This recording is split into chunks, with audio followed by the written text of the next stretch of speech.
Students, हम लोग बात कर रहे हैं, नया चैप्टर आज हम लोग स्टार्ट कर रहे हैं और चैप्टर का नाम है sexual reproduction in human being. तो ह्यूमन बीइंग को सेक्सुअल रिप्रोडक्शन हम लोग समझते हैं, और क्योंकि आप लोग जानते हैं कि ऑनलाइन क्लास हो रहा है तो ऑनलाइन क्लास में इंटरेक्शंस तो नहीं हो सकता है आपस में, जो क्लासरूम में इंटरेक्शन होता है वो इंटरेक्शन नहीं होता, लेकिन फिर भी हम चाहेंगे कि आप जो मेन पॉइंट्स हैं जो आप उसको समझ सकें आसानी से, और कोशिश यही रहेगी कि आपकी जितनी भी क्वेरी हैं वो आपको आसानी से जो सॉल्व हो सके, और उनको हम लोग आज स्टार्ट करेंगे ह्यूमन रिप्रोडक्शन, सेक्सुअल रिप्रोडक्शन है ह्यूमन रिप्रोडक्शन। और सबसे पहले जैसे आप जानते हैं कि सेक्सुअल रिप्रोडक्शन के 3 स्टेप होते हैं, आपने पहले चैप्टर पढ़ा है कि pre fertilisation, fertilisation and post fertilisation. तो सेक्सुअल रिप्रोडक्शन में 3 स्टेप, फर्टिलाइजेशन से पहले प्री फर्टिलाइजेशन आपने पढ़ा है कि प्री फर्टिलाइजेशन में होगा मतलब गैमेट्स का बनना, gametogenesis, then gamete will fuse, this is called fertilisation, and after the fertilisation this is called post fertilisation. हम लोग अब बात कर रहे हैं यहाँ पर सबसे पहले, चूंकि हम लोग चैप्टर स्टार्ट करते हैं तो पहले हमें प्री फर्टिलाइजेशन के बारे में बात करना होगा, यानी गैमेट्स का बनना, गैमेट कहाँ बन रहे हैं, उन sexual reproductive organ, male reproductive organ, female reproductive organ के बारे में, और हम लोग वहाँ के सेक्स गैमेट्स हैं वो उनका फॉर्मेशन कैसे होता है इसके बारे में हम लोग पढ़ेंगे। तो सबसे पहले आप लोग जानते हैं कि मेनली गैमेट्स का बनना गैमेटोजेनेसिस कहलाता है, और गैमेटोजेनेसिस में भी स्पर्मेटोजेनेसिस में भी oogenesis। स्पर्मेटोजेनेसिस मींस हुआ formation of sperm and oogenesis means हुआ formation of ovum. It occurs in the male and this process occurs in the female. ये मेल रिप्रोडक्टिव पार्ट में होगा, मेल में होगा, ये फीमेल रिप्रोडक्टिव पार्ट में होगा और ये फीमेल में होगा। हम लोग आज बात करते हैं स्पर्मेटोजेनेसिस की। Spermatogenesis means formation of sperm. Sperm का फॉर्मेशन टेस्टिस में होता है, सेमिफेक्स ट्यूबल्स में होता है। हम लोग जब मेल रिप्रोडक्टिव ऑर्गन के बारे में समझेंगे तो और डिटेल समझेंगे कहाँ से क्वेश्चन है, लेकिन हम लोग पहले समझ लेते हैं कि हाउ दिस स्पर्मेटोजेनेसिस परफॉर्म। सबसे पहले हम लोग समझना चाहिए कि जो टेस्टिस है उसमें सेल्स होती हैं जिनको हम स्पर्मेटोगोनिया, और मैं लिख देता हूँ cell which is known as spermatogonia, spermatogonia. ये जो स्पर्मेटोगोनिया सेल्स होती हैं which are present in the testis, seminiferous tubules at puberty stage, this spermatogonia will divide mitotically. इन स्पर्मेटोगोनिया में माइटोटिकल डिवीजन हो। माइटोटिकल डिवीजन मतलब क्या हुआ, 2n होगी, 1 से 2 बनेगी, 2 से 4, 4 से 8, 8 16, 16 से 32, यानी इस तरह का माइटोटिक डिवीजन होगा। और माइटोटिक डिवीजन होगा यानी क्रोमोसोम का नंबर सेम रहेगा, 1 2 बनेगी, पहला माइटोटिक डिवीजन हुआ, फिर दूसरा क्या होगा 2 से, फिर तीसरा माइटोटिक डिवीजन होगा 4 से 8 बनेगा, 8 से 16 बनेगा। तो इस तरह माइटोटिक डिवीजन में क्या हो रहा है, स्पर्मेटोगोनिया अपने नंबर को इंक्रीज कर रहा है। इसीलिए इस स्टेज को हम मल्टीप्लिकेशन फेज भी कह सकते हैं।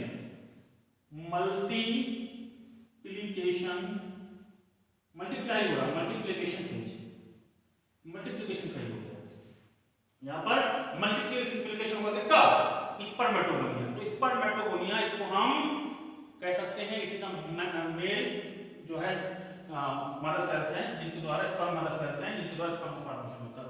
तो spermatogonia they will mitotically divide, आपने पढ़ा है लेकिन क्लास में माइटोटिक डिवीजन और म्योटिक डिवीजन। माइटोटिक डिवीजन वो होता है जहां एक सेल 2 सेल बनती हैं और क्रोमोसोम का नंबर सेम रहता है। म्योटिक डिवीजन वहां होता है जहां पर 1 से 4 सेल बनती हैं, 2 स्टेप में होता है, म्योटिक फर्स्ट, म्योटिक सेकंड, जहां क्रोमोसोम का नंबर हाफ हो जाता है। तो पहले माइटोटिक डिवीजन होगा और स्पर्मेटोगोनिया का नंबर इंक्रीज होगा। प्यूबर्टी स्टेज में spermatogonia they will increase by the mitotic division, they increase their number, this phase is called multiplication phase. अब क्या होगा, जो स्पर्मेटोगोनिया है, ये जो स्पर्मेटोगोनिया है at the stage puberty stage, now any spermatogonia they will growth, इस phase को हम growth कहेंगे, they will growth phase, यानी अब स्पर्मेटोगोनिया थोड़ा क्या करेंगे, they will increase their size, they get the nutrition, after getting the nutrition they will increase their size. अब इसको स्पर्मेटोगोनिया नहीं कहेंगे, अब they are known as the primary spermatocyte. Now you can say spermatogonia which convert and change into the primary spermatocyte. अब एक primary spermatocytes हो गए, primary spermatocytes ये भी डिप्लॉयड है, बस इसमें थोड़ा इनका साइज चेंज हो गया था, स्पर्मेटोगोनिया ना करके हम इसको प्राइमरी स्पर्मेटोसाइट्स कहते हैं। अब ये प्राइमरी स्पर्मेटोसाइट्स में क्या होगा, म्योटिक डिवीजन होगा, म्योटिक फर्स्ट, म्योटिक सेकंड। एक प्राइमरी स्पर्मेटोसाइट फर्स्ट मल्टीप्लिकेशन के बाद दो हैप्लॉइड सेकेंडरी स्पर्मेटोसाइट बनाएंगे। एक डिप्लॉइड है और सेकेंडरी स्पर्मेटोसाइट कैसे होंगे, ये हैप्लॉइड हो जाएंगे। सेकेंडरी स्पर्मेटोसाइट इनका हैप्लॉइड स्ट्रक्चर देख सकते हैं, डिप्लॉइड से हैप्लॉइड क्रोमोसोम नंबर हाफ हो गया। फिर इसमें सेकेंडरी मल्टीप्लिकेशन होगा, सेकेंडरी स्पर्मेटोसाइट में now they further divide and they form the 2 से 4 स्पर्मेट्रेट्स का फॉर्मेशन हो गया। यानी एक क्वेश्चन आता है, एक स्पर्मेटोसाइट से कितने स्पर्मेट्रेट्स बनेंगे, 4 बनेंगे। फर्स्ट पहले प्राइमरी स्पर्मेटोसाइट से 2 बनेंगे सेकेंडरी स्पर्मेटोसाइट और 2 सेकेंडरी स्पर्मेटोसाइट से 4 स्पर्मेट्रेट्स बन गए। स्पर्मेट्रेट्स अपने आप में स्पर्म या स्पर्मेटोजोआ नहीं है। इस फेज को हम मैच्योरेशन फेज कहते हैं। ये जो फेज यहां पर स्पर्मेटोसाइट से स्पर्मेट्रेट बने, this phase is called maturation phase. इस फेज को मैच्योरेशन फेज कहा गया। अब ये स्पर्मेट्रेट्स बन गए, ठीक है, विदिन सेल के जो टेस्टिस सेमीफोस्टेबल्स है वहां पर स्पर्मेट्रेट्स बन गए। स्पर्मेट्रेट्स इज नॉट स्पर्म और spermatozoa. Now this spermatids will convert into spermatozoa. ये स्पर्मेट्रेट्स जो हैं वो स्पर्मेटोजोआ में कन्वर्ट होंगे, स्पर्म में बनेंगे। This process known as the spermiogenesis. Spermatogenesis हो गया, इस पूरी प्रोसेस को स्पर्मेटोजेनेसिस कहा गया। But conversion of the spermatids into spermatozoa, this process called spermiogenesis. Spermiogenesis पूछा जाता है तो spermatids they are haploid and sperm कह दीजिए, स्पर्मेटोजोआ कहेंगे, एक ही बात है। स्पर्म कह दीजिए चाहे स्पर्मेटोजोआ, स्पर्म कह दीजिए चाहे यहां पर देख सकते, और स्पर्मेटोजोआ एक ही बात है, हैप्लॉइड है। मतलब समझ सकते स्पर्म या स्पर्मेटोजोआ क्या है, हैप्लॉइड है and they are formed by the diploid spermatogonia. तो आप समझ सकते हैं 2-3 फेज हम कह सकते हैं, एक मल्टीप्लिकेशन फेज, एक ग्रोथ फेज और थर्ड जो है वो मैच्योरेशन फेज है। तो आप समझ सकते हैं कि किस तरह से स्पर्म का फॉर्मेशन होता है। फिर से जल्दी रिवाइज करिए, स्पर्म का फॉर्मेशन प्यूबर्टी स्टेज में, प्यूबर्टी स्टेज मेल में लगभग 13-14 साल की एज में आता है, जब इसमें स्पर्म का बनना स्टार्ट होता है। उसमें टेस्टिस जो 75 टिब्यूल्स होती हैं उनमें present spermatogonia first they will mitotically divide, the increase their number, एक स्पर्मेटोगोनिया से 2, 2 से 4, 4 से 8, 8 होगा, यानी इस तरह स्पर्मेटोगोनिया का नंबर इंक्रीज करती है। This phase is known as the multiplication phase and diploid spermatogonia divide in the form thousands of spermatogonia, कई स्पर्मेटोगोनिया बन जाती है।